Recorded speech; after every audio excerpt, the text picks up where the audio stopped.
Ibrani 11 ayat 6 berkata begini, barang siapa beribadah kepada Tuhan. Saudara beribadah malam hari ini?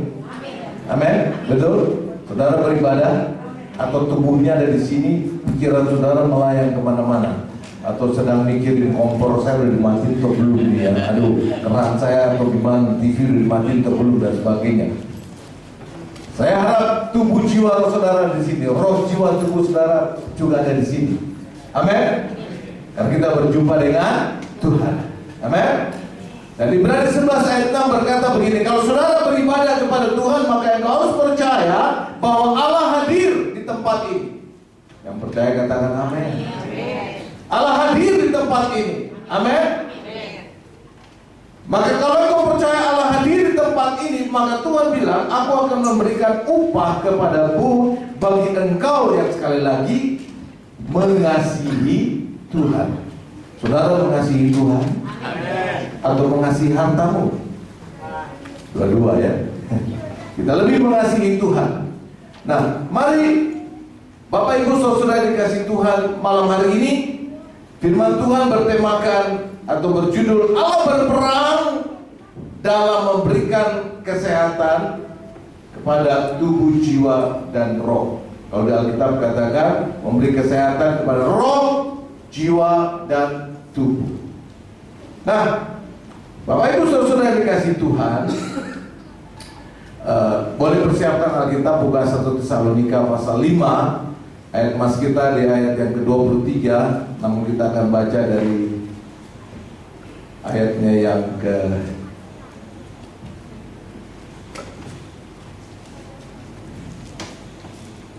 baca dari ayatnya yang ke 16 ya. Kita baca dari ayat yang ke-16 sampai dengan 23. Sudah siap? 1 Tesalonika pasalnya yang ke berapa? 5, ayatnya yang ke-16 sampai dengan 23. Judulnya adalah judul khotbah saya malam hari ini adalah Allah berperang. Allah berperang. Jadi yang namanya perang itu nggak pangku tangan, tetapi betul-betul konsentrasi berperang. Dan kita lihat apakah Allah itu sebagai pahlawan perang atau tidak. Tahun ini adalah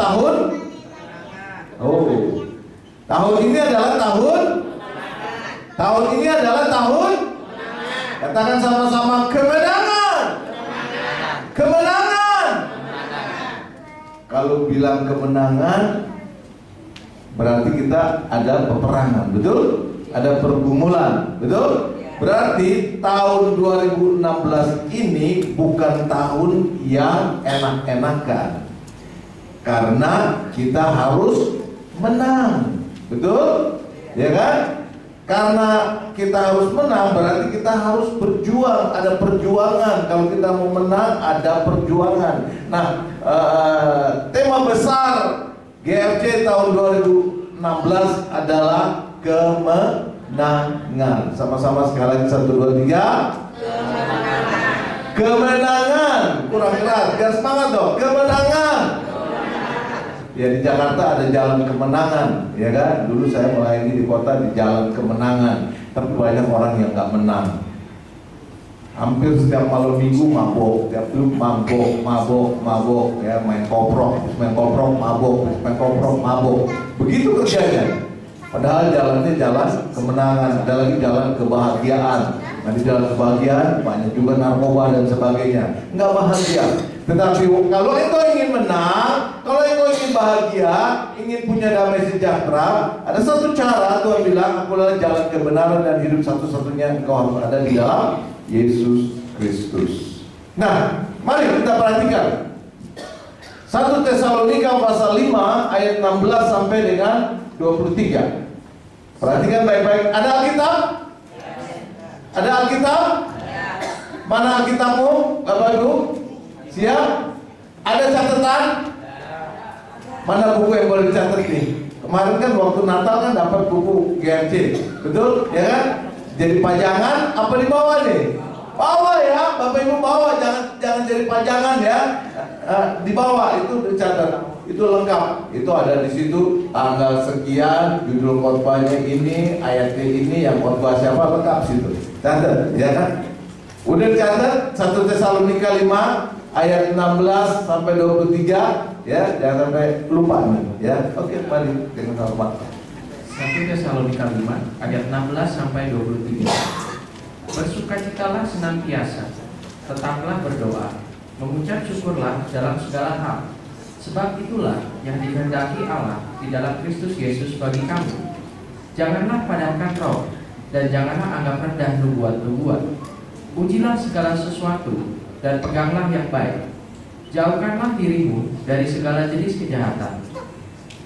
Semoga Allah damai sejahtera menguduskan kamu seluruhnya, dan semoga roh, jiwa, dan tubuhmu terpelihara sempurna dengan tak bercacat pada kedatangan Yesus Kristus Tuhan kita. Amin. Amin, amin. Lanjutkan 24, Pak. Ayo dulu. 24, ya, 24 ya. Ia yang memanggil kamu adalah setia, ia juga akan menggenapinya. Oke. Jemaat sama-sama baca ayat 23, ya, sama-sama kita sama-sama. Ini ayat emasnya, ayat 23. 1, 2, 3. Semoga Allah damai sejahtera menguduskan kamu seluruhnya, dan semoga roh, jiwa, dan tubuhmu terpelihara sempurna dengan tak bercacat pada kedatangan Yesus Kristus Tuhan kita. Bapak Ibu saudara yang dikasihi Tuhan, di ayat emas itu tertulis semoga. Semoga.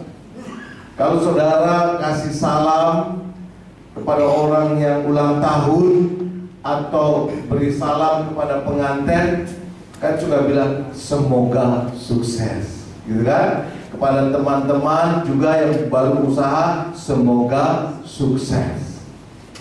Kenapa saudara nggak bilang pasti sukses,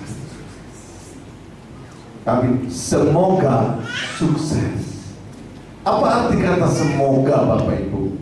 Arti kata semoga ya bisa jadi, bisa juga enggak. Tapi kalau kata kiranya, itu pasti jadi. Nah, kata ini bilang semoga Allah damai sejahtera, semoga Allah damai sejahtera menguduskan kamu seluruhnya, dan semoga roh, jiwa, dan tubuhmu terpelihara sempurna dengan tak bercacat. Dimulai kata semoga, berarti Tuhan bisa melaksanakan damai sejahtera dan menguduskan kamu, bisa juga enggak. Bisa tangkap ini? Kalau Tuhan bilang di ayat ini bilang semoga, biasanya Tuhan selalu mengatakan kiranya. Tetapi kali ini Tuhan bilang semoga Allah damai sejahtera menguduskan kamu dan memelihara roh, jiwa, tubuhmu dengan sempurna. Nah, mari kita belajar sedikit mengenai kata semoga. Berarti kata semoga Tuhan bisa laksanakan, memberikan damai sejahtera dan menguduskan kita, bisa juga enggak. Bisa tangkap ini? Nah, yang saudara mau apa? Bisa terjadi damai sejahtera dan menguduskan, atau nggak usah adalah Tuhan? Mana yang saudara pilih? Halo,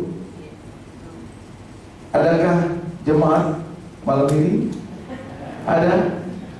Atau saudara bingung yang mana dia? Pak Edi bikin susah-susah aja nih. Kan sebentar ada kuis ya, ada kuis.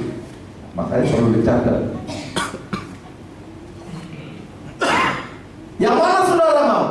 Tuhan melakukan damai sejahtera dan menguduskan saudara, atau ya terserah Tuhan lah, syukur-syukur Tuhan mau, kalau enggak ya gimana, suka-suka Tuhan aja deh. Kan ada nyanyian kan suka-sukanya Tuhan gitu ya. Kalau Tuhan bilang nggak mau gimana? Yang mana saudara mau?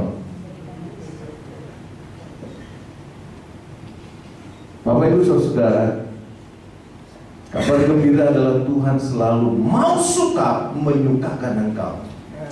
Amin.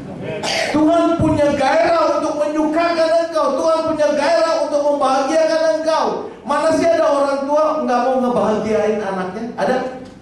Ada?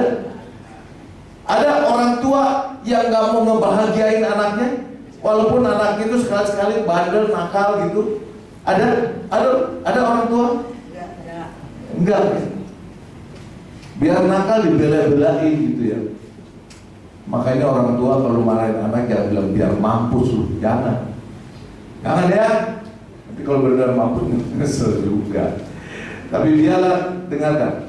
Allah sebagai Bapa kita di surga, Dia tidak mau anaknya binasa, tidak mau anaknya ini istilahnya orang Jakarta bilang belangsak begitu, nggak mau.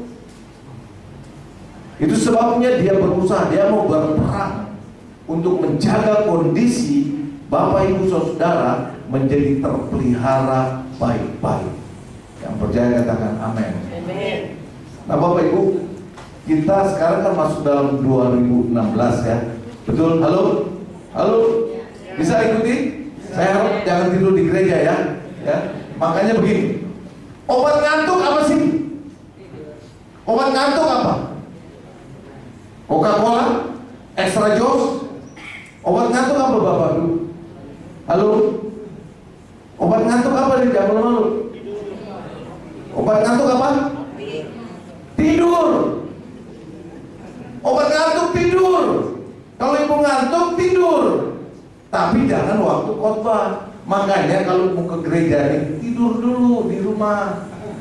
Ya, tidur dulu setengah jam per menit supaya mata ini nggak capek. Tidur dulu di rumah supaya di gereja tidak tidur. Betul? Ya. Nah, oke, kita kembali. Jadi, Bapak Ibu Saudara dikasih Tuhan, bahwa Tuhan mau kita ini terpelihara baik-baik semuanya. Yang percaya katakan amin. Nah, di tahun 2016 tema besar kita adalah kemenangan. Berarti kalau kita mau menang, berarti kita harus perang dong. Betul? Kata kemenangan timbul dari abis kita perang. Kalau nggak perang, ada nggak kemenangan? Nggak ada nama kemenangan. Betul? Nah, kemenangan itu ada setelah ada peperangan. Itu berarti bahwa Pak Markus punya visi dari Tuhan, mendapatkan nubuat dari Tuhan. Jangan main-main di dalam 2016 ini. Ada banyak kesukaran, tantangan yang dibuat oleh ulahnya manusia, bukan ulahnya setan. Ulahnya manusia. 2 Timotius 3 ayat 1 dikatakan pada akhir zaman akan ada banyak kesulitan karena ulahnya manusia, bukannya ulahnya setan. Kesian, setan disalahin terus. Ulahnya manusia. Manusia mulai egois, mulai nggak sayang sama suami, nggak sayang sama istri, nggak sayang sama anak dan sebagainya. Pokoknya gue dulu deh nomor 1. Saya juga suka lihat kalau habis kebaktian berebut ambil makanan di belakang. Gue dulu nggak dapet nih, anak pun udah dapet nih. Gitu, ya. Nah, ada perjuangan. Jadi, Bapak Ibu sudah dikasih Tuhan. Ini baru pendahuluan loh ya. Jadi, di tahun 2016 ini bukan tahun yang kita boleh uncang-uncang kaki, kia-kia gitu ya, istilahnya bahasa Jawanya bilang gitu ya kan. Enak-enakan, tapi kita harus berjuang. Yang kerja harus semakin rajin. Hari Minggu kan dikhotbahin kan, gimana saudara bisa kaya, gimana saudara bisa sukses hari Minggu, betul? Hari Minggu siapa ingat khotbahnya? Halo, yang khotbah siapa? Bang Ali? Hah? Oh Pak Bambang, ya kan? Gimana kiatmu jadi kaya? Halo, gimana kiatmu jadi kaya? Baca Alkitab terus gitu. Bekerja. Ya, kalau mau kaya bekerja. Doa boleh tapi kerja juga. Ya, kerja juga. Nah, kerjanya nggak santai-santai. Betul? Ya, kalau saudara mau berhasil, saudara mau menang, Kerjanya jangan santai-santai, harus lebih rajin, betul? Betul? Ya kan? Nah, berarti tahun 2016 adalah bukan tahun yang gampang. Ada banyak pesaing-pesaing. Apalagi Indonesia sudah membuka perdagangan bebas. Banyak saingan-saingan pemodal-pemodal besar masuk ke Indonesia, ya kan? Jangan heran Bapak Ibu. Kalau sekarang tahun 2015, ya, Bapak Ibu kalau ketemu mau beli bami ramen, ya kan? Atau tom yum di mana? Halo, di mana? Kalau mau beli tom yum, bami ramen, ya, Pak Adi, betul ya? Bami apa? Yang kita makan plus itu bami apa? Ramen ya, betul ya? Bami ramen, gitu ya? Ya, belinya di mana? Halo, di mana belinya? Di mana? Di Jepang ya? Di mana belinya? Ayo. Di mana? Di Mangga Besar. Di Mangga Besar, ya kan? Berarti di restoran ya? Di restoran ya? Tom yum atau makan apa tuh? Mujige apa? Sushi teh segala macam di restoran ya. Jangan heran Bapak Ibu. Tahun 2016 Ibu makan bami ramen, bami apa tadi? Sushi ya, gitu di pinggir jalan. Kenapa? Karena pemodal-pemodal besar itu masuk ke Indonesia. Dia berdagang seperti itu. Berarti Bapak Ibu tersaing, betul kan? Cuman jual bakso, jual babi gerobak, tersaing kan? Ya kan? Nah, kalau ibu-ibu, bapak-bapak nggak kerja keras, tersaing oleh mereka, kejepit perekonomianmu. Makanya kita harus kerja keras, betul? Ya kan? Jangan heran nanti orang Korea juga buka tambal ban di pinggir jalan. Betul. Tapi mereka dengan peralatan yang lebih modern, ya kan? Kalau dulu coba lihat, tukang tambal ban kan harus pakai kompor gitu kan ya, dipanasin segala macam. Nanti tahun 2016 nggak ketemu tuh tukang tambal ban pakai kompor lagi segala macam. Karena yang juga dari tukang tambal ban orang Vietnam, orang Korea segala macam dengan peralatan yang canggih di pinggir jalan. Kesaing nggak kita? Kesaing nggak kita? Kesaing. Makanya kita juga harus lebih kerja keras, lebih pintar. Kita harus putar otak kita. Dagang kita harus lebih pintar, betul? Iya kan? Kalau kita bikin pabrik bami, bikin bami yang lebih enak. Jangan kalah tuh sama tukang bami ramen segala macam begitu. Iya kan? Betul? Iya kan? Saya kalau makan bami di sini, makan bami si Mbak itu aja, wah udah enak. Sekarang udah pintar dia, iya kan? Nggak kalah sama bami GM. Ya, betul kan? Coba, ibu-ibu kalau mau makan bami GM di mana? Di restoran bami GM kan? Tahun 2016 jangan sangka Bu, di pinggir jalan bami GM yang nyanyi, enak. Betul? Nah kalau bami GM turun di pinggir jalan, kita kesaing nggak? Kesaing. Berarti kita harus lebih banyak bekerja kalau kita mau menang. Betul? Tapi dengar ayat 23 tadi, Allah damai sejahtera akan menguduskan kamu dan memelihara apa yang dipelihara. Coba baca kembali Alkitabmu. Halo, apa yang dipelihara? Apa yang dipelihara? Roh, jiwa, dan tubuh terpelihara dengan asal-asalan sempurna, excellent, yang terbaik. Itulah Tuhan. Makanya dia berperang sungguh-sungguh untuk merebut engkau, memelihara engkau dengan sempurna, supaya engkau nggak kalah saing waktu engkau dagang di dalam usahamu, waktu engkau bekerja dan sebagainya. Engkau tidak tersaing oleh orang-orang yang belum kenal Tuhan. Amin.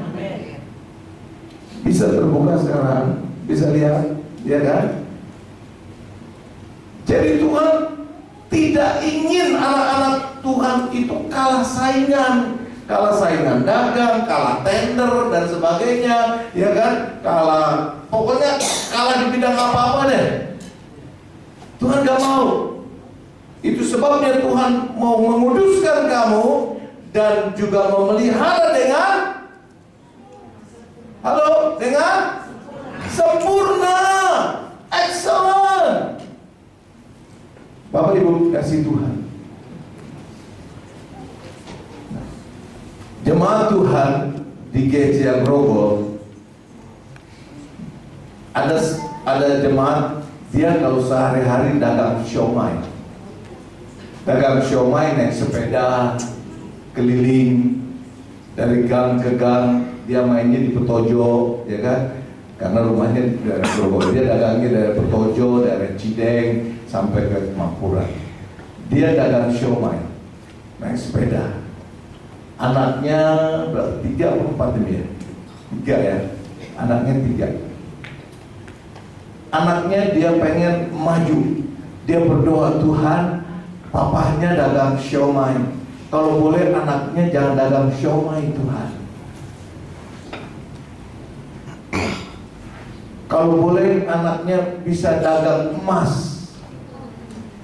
Kalau boleh anaknya menjadi seorang sarjana yang pintar, menjadi direktur, menjadi manajer, walaupun papanya jadi tukang siomay. Dia berdoa seperti itu.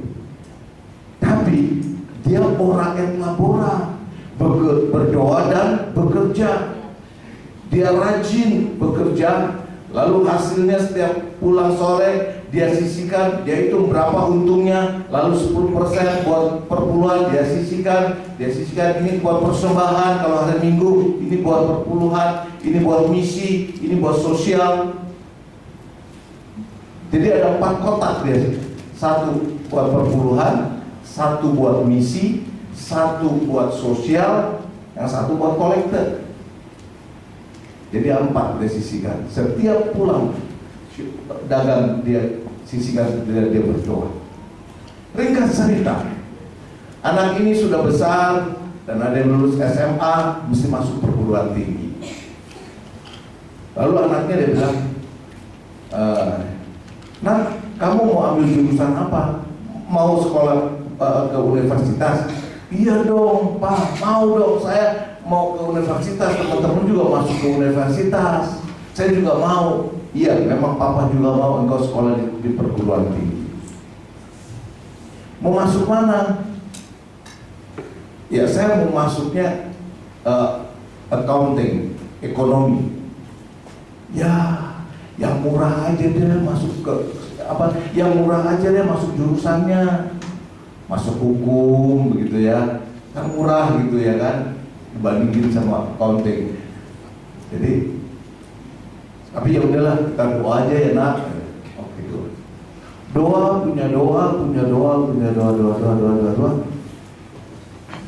Mau masuk tes mesti bayar kan, tapi dia nggak punya uang. Pas hari penutupan terakhir, dia jual siomay kan.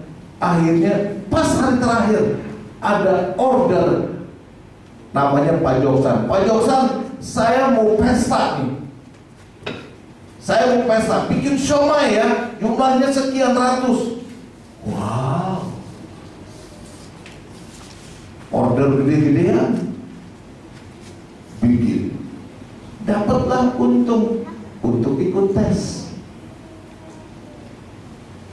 Bapak Ibu, waktu dia tes, anaknya rajin ke gereja, ngajar sekolah minggu, juga pelayanan sebagai usher.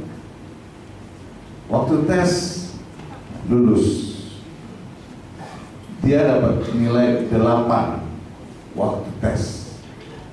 Nah, jadi dapat prioritas masuk kan, tapi dapat prioritas masuk juga harus bayar. Oke, bayar, ringkas cerita, bayarnya 30 juta masuk di Untar, 30 juta. Wow, tukang siomay mana punya uang simpanan 30 juta. Dia berdoa, pas sampai penutupan nggak dapat 30 juta. Lalu ya udah deh nak, mungkin tahun depan ya, nanti papa kumpulin. Ya deh pak, kita doa aja ya pak ya, tahun depan kan masih bisa. Oke. Waktu berdoa, jalan sebulan, pendaftaran sudah tutup, kuliah udah mulai.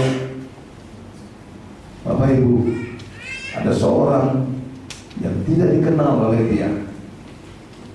Dia panggil, Pak Jorsan, anakmu mau sekolah ya? Iya. Sekolah di mana? Di Untar. Tapi udah tutup pak, udah nggak ada kesempatan untuk sekolah, tahun depan aja deh. Emang bayarnya berapa? 30 juta pak. 30 juta. Besok datang ke kantor ya. Datang ke kantor, buka cek, 30 juta dikasih, tanpa pinjam, tanpa bunga, dikasih. Puji Tuhan, wah, tapi buat apa Tuhan 30 juta?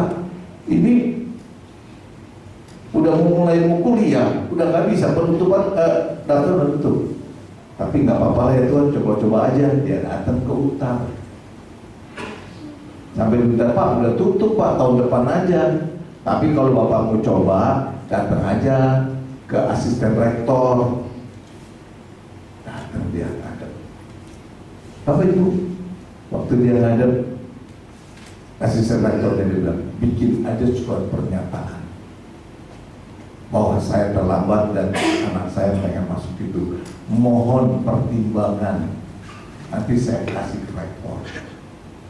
Bikin, masukin surat, tunggu seminggu ya Pak. Tunggu seminggu, seminggu dapat jawaban, segera masuk kuliah. Masuk. Kok diem aja nih?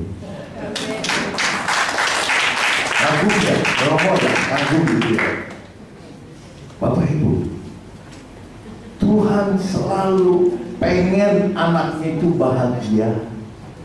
Halo, halo. Itu sebabnya Tuhan selalu memperhatikan dia, berusaha, dia berperang supaya anaknya ini menjadi anak yang terpelihara dengan sempurna. Dia tidak mau mempermalukan anaknya. Mungkin secara kelihatan ya nggak ada harapan. Dia juga sampai bilang, ya tukang siomay mana punya uang 30 juta buat bayar uang pangkal. Bapak Ibu, tapi kita lihat Tuhan buka jalan. Waktu mulai kuliah, ujian, angkanya kumlot, Bapak Ibu. Luar biasa ya. Dari awal semester pertama, angkanya udah kumlot. Tapi yang ke gereja gak pernah kendor tuh. Setiap pagi dia ngajar sekolah minggu, dia berdoa, dia juga jadi asyir dan sebagainya. Kembali kepada ayat Mas tadi. Semoga Allah damai sejahtera memelihara kamu, roh, jiwa, dan tubuh secara sempurna. Semoga. Jadi bisa ya, bisa tidak. Tapi yang kita mau adalah, halo, yang kita mau adalah, ya Tuhan mau, betul? Bapak Ibu mau diberkati atau ya terserah Tuhan. Nyanyian suka-sukamu Tuhan. Lalu Tuhan bilang, hari ini gue nggak mau nih. Enggak ya, kita mau Tuhan selalu menyertai dan memberkati kita. Betul? Karena Tuhan udah bilang, aku ini pahlawan perang yang kalau aku berperang gak punya kalah punya tuh. Coba Keluaran 15 ayat 3. Keluaran 15 ayat 3. Sudah dapat? Keluaran 15 ayat 3. Ayo cepetan nih, udah jam 7:15 nih. Udah 7:30 selesai nih. Keluaran 15 ayat 3. Kita baca sama-sama ya dulu ya. Keluaran 15 ayat 3. Kita berdiri deh coba Saya lihat udah ada 5 watt nih matanya nih. Ayo, kita berdiri deh. Kalau berdiri gak bakalan tidur. Ayo. Keluaran 15 ayat 3. 1, 2, 3. Tuhan itu pahlawan perang. Tuhan adalah namanya. Yes. Tuhan itu pahlawan perang. Seorang tentara tidak pernah dibilang pahlawan kalau dia tidak pernah kelihatan menang perang. Silakan dulu. Jadi siapa namanya? Ayat itu bilang yang jadi pahlawan perang adalah Tuhan kita. Siapa Tuhan kita, Bapak Ibu? Yesus Kristus. Katakan Yesus Kristus. Yesus Kristus. Yesus Kristus. Yesus Kristus. Pahlawan perangku. Nah, kita cepat saja. Jadi Yesus Kristus adalah pahlawan perang kita, dan dia bilang adalah namanya pahlawan. Jadi dia nggak ada istilah kalah punya buat Yesus. Dia selalu menang. Oke? Sekarang kita lihat maju ayat itu. Semoga Allah damai sejahtera menguduskan kamu. Apa arti menguduskan? Artinya memelihara, memisahkan kita dari kecemaran, memisahkan kita dari gangguan, takut. Pikiran kita kan sering diganggu, betul nggak? Ya kan? Halo? Pikiran kita kan sering diganggu kan? Khawatirlah, takutlah, begini, uang dari mana Tuhan? Nggak mungkin nih saya bisa dagang begini, modalnya kecil lah, segala macam. Pikiran kita diganggu, betul? Betul? Ya kan? Tapi Tuhan kuduskan nih, gangguan itu dipinggirin semua. Itu namanya dikuduskan, menguduskan, dipinggirin supaya otak kita ini, pikiran kita ini nyambung sama pikiran Tuhan. Namanya selaras, sudut pandangnya sama. Kalau engkau mau menang, samakan pikiranmu dengan pikiran Tuhan. Samakan sebelum, nih, dengar ya urut-urutannya ya. Tuhan punya pikiran. Pikiran itu dikasih ke gembala sidang, dikasih ke Bapak Pendeta Markus. Pikiran Tuhan dikasih kepada pikiran Pak Markus. Pak Markus pikirannya lalu diseberangkan kepada pikiran jemaat GFC. Perhatikan ini ya. Kalau saudara nggak perhatikan ini, saudara akan beribadah asal-asalan. Tuhan punya pikiran, Tuhan punya visi. Visinya disampaikan kepada gembala. Kenapa nggak langsung kepada saudara? Karena Tuhan mau hidup kita itu teratur. Tuhan mau hidup kita tahu sopan. Tuhan mau hidup kita itu ada kerendahan hati. Dia sampaikan kepada gembala. Gembala sampaikan kepada jemaat. Jelas? Ya kan?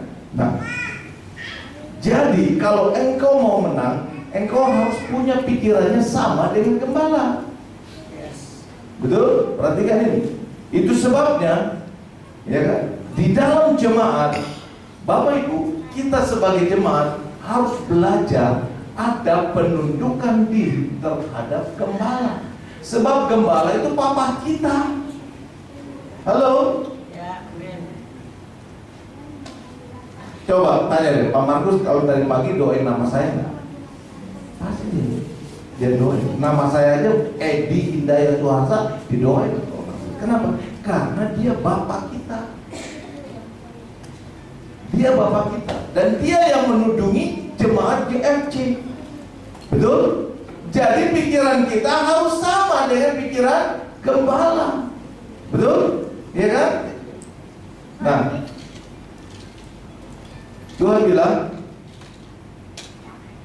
aku Allah damai sejahtera menguduskan kamu. Nah, jadi kalau kita mau terpelihara, pikiran kita pun juga harus sama dengan pikiran Tuhan. Melalui gembala, pikiran kita sama. Sampai sini bisa tangkap nih? Halo? Masih bisa ikutin? Masih bisa ikutin? Belum lapar kan? Ya kan? Belum jam 8 kan? Quakernya di sana jam 8 baru lapar gitu kan ya? Betul ya? Saya juga jam 8 baru lapar. Oke, mari ikuti. Ini ada, kita belajar sedikit-sedikit ya. Tahun 2016 kita harus banyak belajar. Karena kalau kita nggak banyak belajar, kita kesaing. Betul? Kita kesaing. Nah, oleh sebab itu pikiran kita harus sama. Mulai samakan dengan gembala, lalu gembala menudungi saudara, ya, lalu langsung connect dengan Tuhan. Nah, jadi Bapak Ibu saudara dikasih Tuhan, waktu kita kontak dengan Tuhan melalui gembala, lalu Tuhan bilang, aku menguduskan kamu dan memelihara kamu. Apa yang dipelihara? Ayat itu bilang roh, jiwa, dan tubuh. Kenapa nggak bilang kenapa Tuhan nggak bilang tubuh, jiwa, dan roh di balik itu? Kenapa Tuhan mulai dengan roh, jiwa, dan tubuh? Saudara hidup pakai apa? Pakai jiwa atau pakai ya yang lain-lain barangkali itu? Saudara hidup pakai apa? Pakai roh. Si Adam waktu dibikin bisa hidup karena apa? Karena dia dimasukkan roh Tuhan, baru dia hidup. Jadi kita hidup pakai roh. Kita ini manusia roh. Ya, kita ini manusia roh, artinya manusia yang digerakkan oleh roh. Nah, roh itu roh siapa? Roh Tuhan yang masuk dalam kehidupan kita. Jadi dia hidupin dulu, dia pelihara dulu roh kita, dia kuduskan dulu roh kita. Kenapa? Supaya bisa nyambung, supaya bisa ngobrol sama Tuhan. Nah, kalau kita udah roh kita udah dipelihara sama Tuhan, baru jiwa. Jiwa ini otak kita, perasaan kita, jiwa. Kita bisa mikir, oh iya Tuhan itu pahlawan perang ya, dia jago perang gitu ya. Kalau dulu saya paling senang baca itu komik namanya si Jinkui. Pernah dengar ya si Jinkui ya? Si Jinkui itu makannya banyak, sebakul makannya Bapak Ibu si Jinkui. Makanya saya juga ketularan makannya sebakul gitu. Tapi sekarang udah ganti. Jadi Tuhan itu pahlawan perang.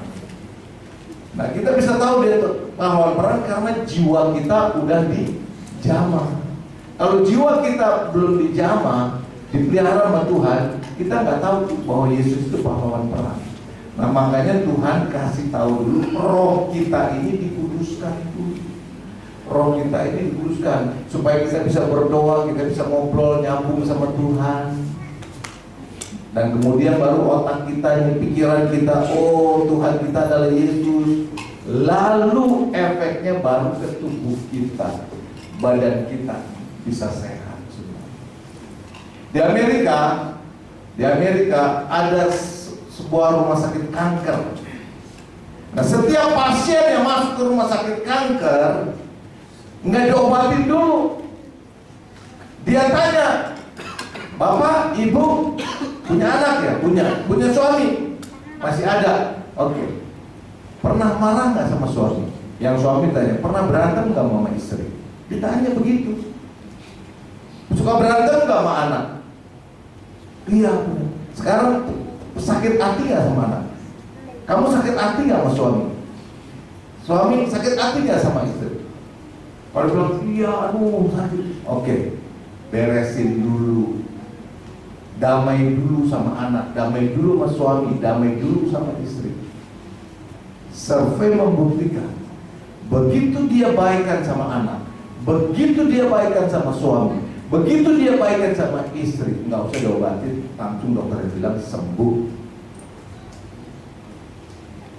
Bapak Ibu, jadi tubuh kita sakit ini, penyakit kita ini datang dari jiwa, dari pikiran. Betul? Ya. Nah, itu sebabnya jiwa kita Tuhan mau jamah. Sampai sini bisa ikutin? Halo, tinggal 5 menit lagi nih. Kita naik jet aja ya. Oke. Nah, baik. Di mana kebenarannya? Di mana Alkitab menunjukkan bahwa Allah itu mau jadi pahlawan perang buat kita. Dalam 1 Petrus pasal 2 ayat 24, 1 Petrus pasal 1 ayat 24,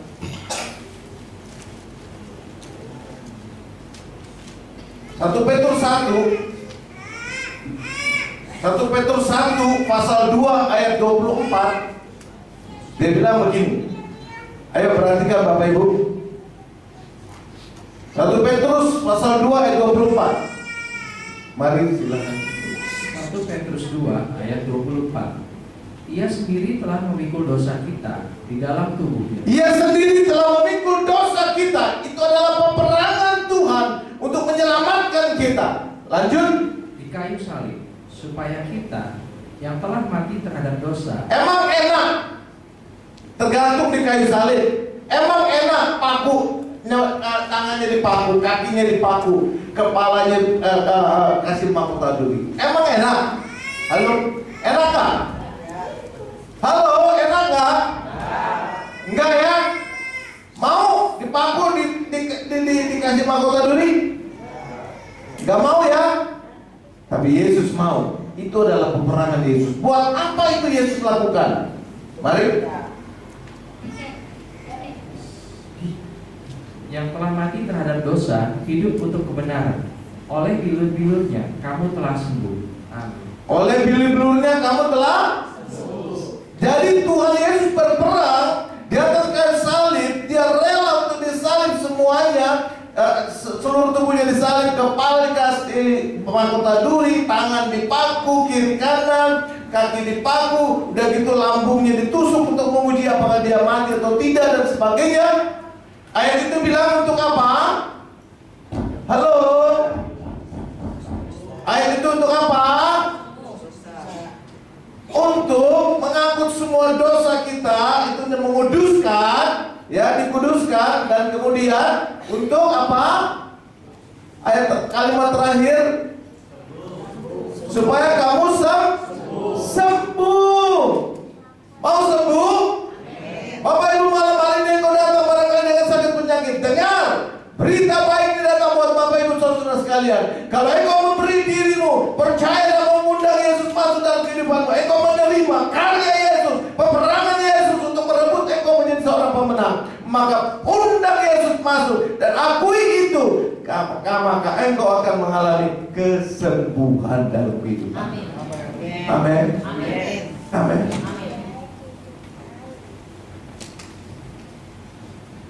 Berikutnya Yesaya 53 ayat 4.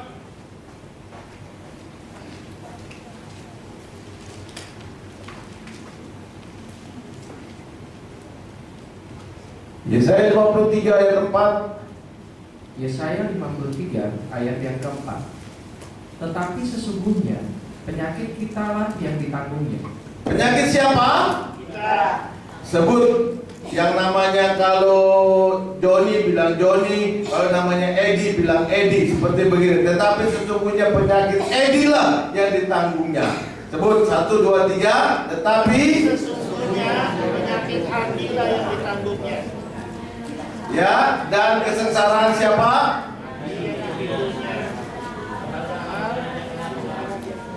Oke, sekarang lebih jelas, dengerin ya.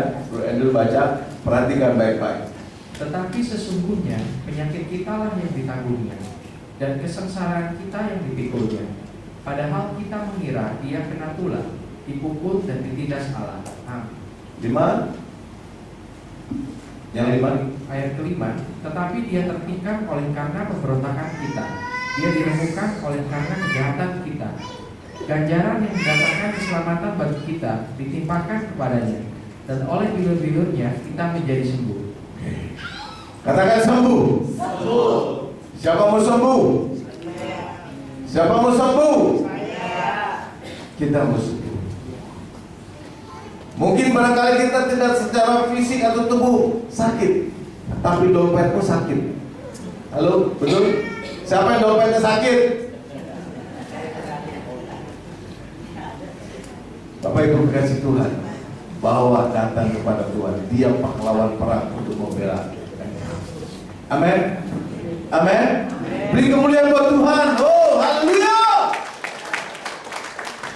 Malam hari ini Tuhan bilang, apabila engkau beriman, engkau tahu ini perkataanku, dan engkau percaya apa yang ku kerjakan di atas kayu salib adalah untuk engkau, menguduskan engkau dan memelihara engkau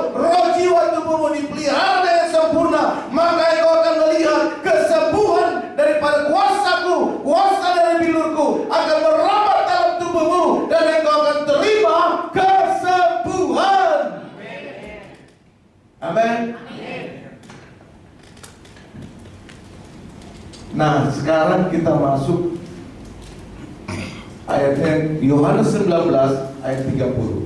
Yohanes 19 ayat 30. Yohanes 19 ayat 30, nggak usah baca, isinya bilang sudah selesai. Itu perkataan Yesus di atas kayu salib, sudah selesai. Artinya apa yang Tuhan perjuangkan dalam peperangan untuk menyembuhkan engkau, Tuhan bilang sudah selesai. Artinya kalau sudah selesai, artinya kalau bilang sudah selesai, artinya tinggal sekarang bagianmu percaya apa enggak gitu. Ya, tinggal bagian kamu percaya apa enggak apa yang aku kerjakan. Kalau percaya, ya jadilah seperti iman. Bapak Ibu, ini satu yang penting. Kalau Bapak Ibu pergi ke toko, ke supermarket, belanja gitu ya kan, taruhlah mau belanja apa, mau belanja cabai kek, mau belanja sabun kek dan sebagainya. Kira-kira ibu bayarnya pakai kertas koran atau pakai uang? Halo, halo, uang ya, uang. Bayar pakai kertas koran nggak bisa kan? Bapak Ibu mau sembuh, Bapak Ibu mau sembuh. Halo, Bapak Ibu mau sembuh, mau sukses dalam kehidupanmu. Bayarnya pakai apa? Bayarnya pakai apa? Pakai iman.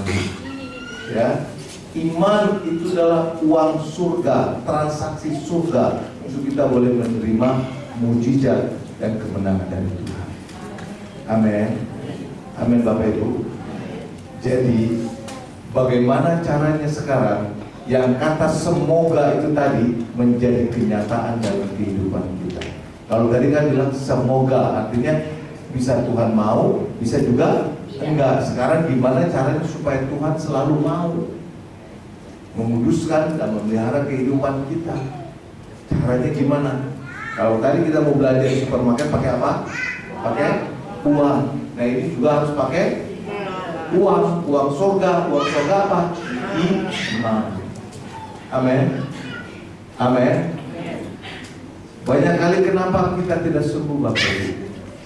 Banyak kali kenapa kita tidak sembuh? Perhatikan ini. Perhatikan khotbah Pak Markus tanggal 13. Siapa yang catat? Siapa yang catat? Ada yang catat?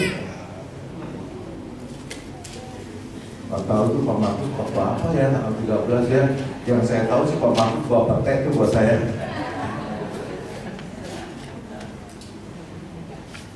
Siapa yang ingat? Khotbahnya Pak Markus tanggal 13. Satu kalimat aja deh, masa nggak ingat sih? Judulnya memang mengarah kita mau menang. Nah bagaimana caranya mau menang? Halo? Halo? Wah kita mesti mundur lagi Pak Markus ya, tanggal 13 ya, kita buka lagi tanggal 13.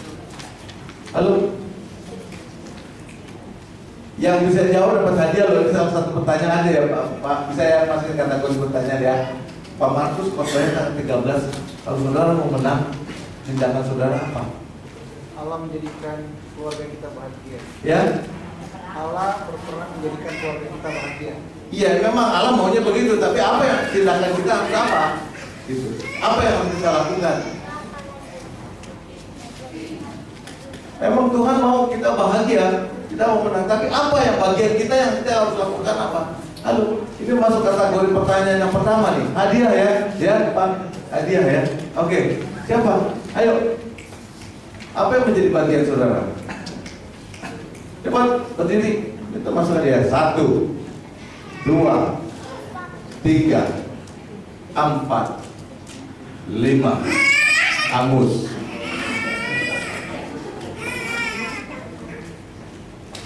Bagian kita adalah undang Tuhan masuk dalam rumah kita.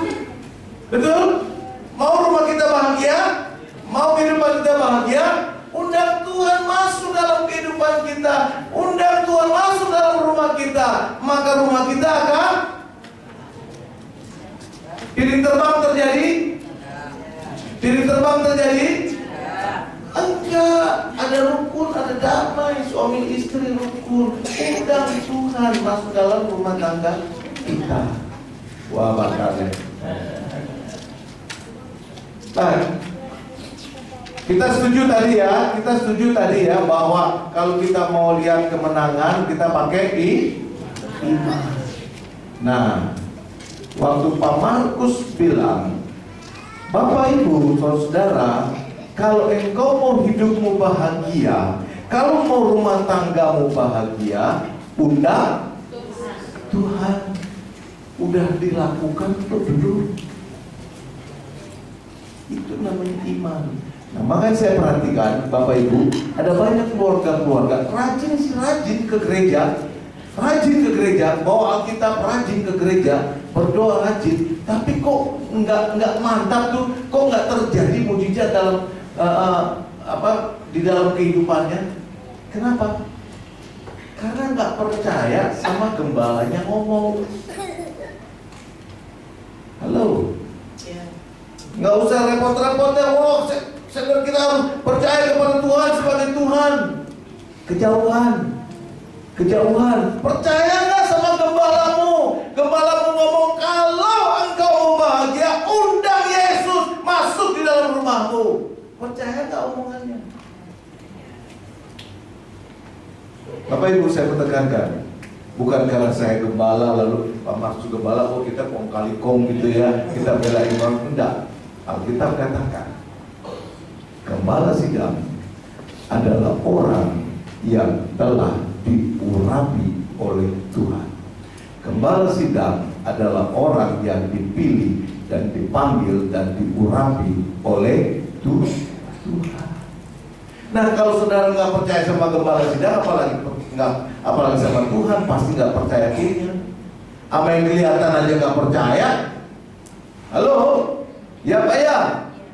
Apa yang kelihatan aja nggak percaya, apalagi sama yang nggak kelihatan. Tuhan kelihatan nggak? Enggak, Bapak Ibu. Saya mau katakan, kalau engkau ingin menang, kalau engkau ingin maju, percaya kepada gembala sidang. Apa yang gembala sidang ngomong? Karena dia adalah orang yang dipilih, dikuduskan, dan diurapi. Coba baca di dalam Alkitab. Waktu pertama, aku adalah Saulus, Rasul Paulus, aku Rasul Tuhan. Ya, coba deh, baca deh. Ini penutup. 1 Tesalonika, baca. Kita kan lagi buka Tesalonika kan? Baca 1 Tesalonika 1 ayat 1.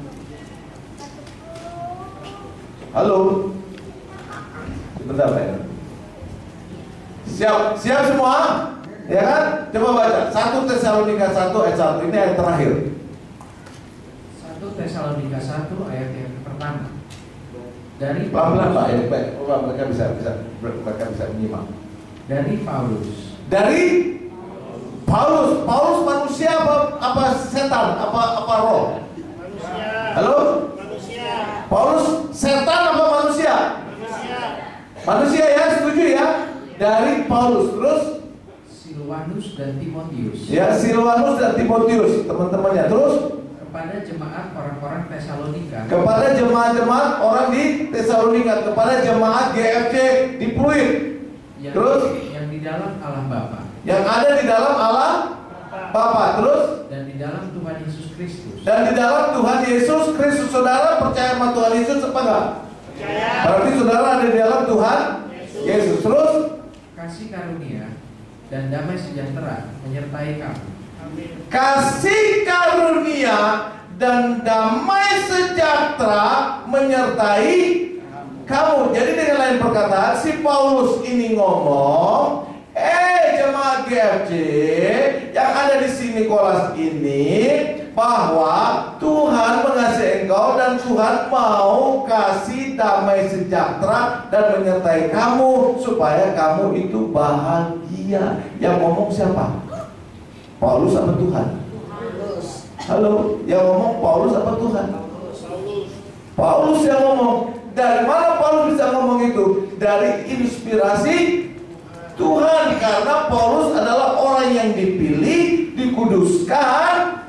Tuhan menjadi hambanya untuk menyampaikan pikiran Tuhan. Ini dia Paulus terima pikiran Tuhan bahwa aku adalah pahlawan perang dan menguduskan kamu. Aku mau kasih kamu damai sejahtera dan menyertai kamu lewat omongan Paulus. Tapi kalau kita bilang Paulus ngoceh doang, gua nggak percaya. Jadi nggak jadi. Lalu jadi kuncinya, kalau engkau ingin lihat perjalanan kehidupanmu ada di dalam kemenangan, yang nomor satu, engkau harus percaya dan beriman kepada gembalamu apa yang dia ngomong kepadamu. Amin. Amin. Sekali lagi saya mau bilang, ama yang kelihatan aja engkau nggak percaya, apalagi sama Tuhan yang nggak kelihatan. Betul nggak? Maksudnya akal nggak? Ya kan? Yang kelihatan aja nggak percaya, apalagi sama yang nggak kelihatan. Jadi ini kuncinya. Kenapa banyak jemaat gereja-gereja, ya kan? Percaya dia rajin ke gereja tapi nggak diberkati. Kenapa? Karena sama gembalanya aja nggak ada penundukan diri, sama gembala aja nggak percaya. Ayat itu bilang kan suka ngebrontak gitu ya. Punya bisa Pak Markus aja supaya kolektifnya saya banyak gitu ya, muji-muji saya aja. Enggak. Tapi memang Tuhan telah pilih dan kuduskan seorang gembala ya, sama seperti Paulus, dan dia sebagai wakil Allah dapat tugas dari Allah untuk menudungi domba-domba yang dipercayai, untuk menudungi saudara-saudara yang setiap pagi buktinya pun percaya nggak percaya nanti gini. Siapa mau masuk surga? Ayo, angkat tangan. Siapa yang mau masuk surga? Semua kita mau masuk surga kan ya? Nanti rame-rame kita sampai di pintu surga gini. Pak Petrus, Pak Petrus, Pak Petrus. Ngapain? Mau ngambil? Gini loh Pak Petrus, saya mau lihat catatan Pak Petrus ya. Saya mau lihat catatan surga nih. Apakah benar nih Pak Markus setiap pagi doain kita nih? Ada loh catatannya. Sebab Alkitab bilang, apa yang kau perbuat di bumi ini, apa yang kau berkata, aku catat. Jadi nggak bisa ngebohong. Jadi kalau sampai di surga, Pak Petrus, aku lihat dong catatan pada tanggal sekian, benar nggak sih Pak Markus doain saya? Begitu dong. Oh, sehari 3 kali nama saya disebut di situ. Wah, iya. Waduh, gue nyesel juga ya. Gue pernah ngatain Pak Markus tuh. Udah tak keburu deh, nyesel. Ya kan? Ya kan? Jadi kita dari dunia ini harus percaya Bapak. Kalau engkau mulai percaya dan menghargai gembala, Alkitab katakan, panjang umur, kehidupanmu dikuduskan oleh Tuhan dan terpelihara dengan sempurna. Ya, Bapak Ibu jangan bilang, oh Pak Edi punya bisa temannya sih gitu. Enggak, no. Alkitab menyebut seperti itu. Ya, jadi itu adalah satu kunci. Bagaimana kita bisa tetap sehat? Tuhan mau pelihara rohmu, Tuhan mau pelihara jiwa kita, Tuhan mau pelihara tubuh kita. Tapi kuncinya adalah kita harus percaya apa yang dikatakan Tuhan. Amen? Amen? Dan Tuhan berkata, enggak kayak keluar, aku adalah Allah. Ayo jemaat GRC, jangan pada ribut melulu. Enggak begitu. Tuhan sampaikan visinya kepada gembala, gembala sampaikan kepada saudara. Lalu tindakan bagian kita adalah, mau nggak kita beriman, percaya kepada apa yang difirmankan. Nah, bagian-bagian selanjutnya baca tadi dari ayat 16 sampai dengan 20 tadi, ya kan? Berdoa, mengucap syukur dan sebagainya. Kita nantikan jam yang berikutnya, sesi yang kedua, ya, itu ya. Kalau saya masih hidup, kita bagi berdiri bersama.